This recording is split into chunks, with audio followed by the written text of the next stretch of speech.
Good morning again, and we are back in our Servolution week, our servant series that we're talking about. And yesterday we talked about how in Matthew chapter 14, how John the Baptist was beheaded.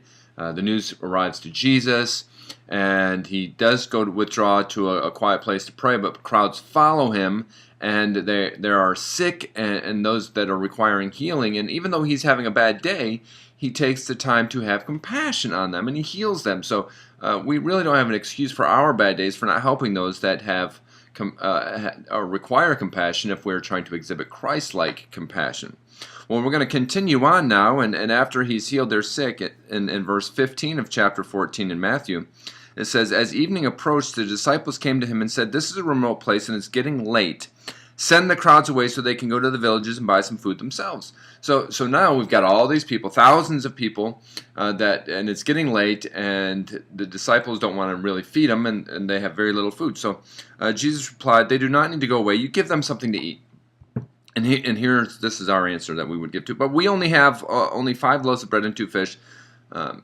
We have very little to offer. I know it's more than what they have, but we only have a little to offer.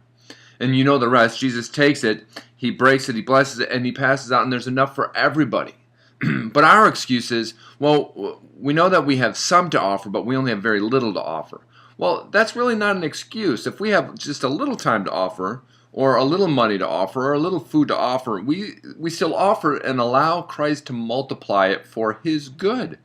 See, don't use the excuse that I only have a little, because even a little can go a long way. You know the saying, a little goes a long way? Well, a little goes a long way when it's being used for the expansion of Christ's kingdom.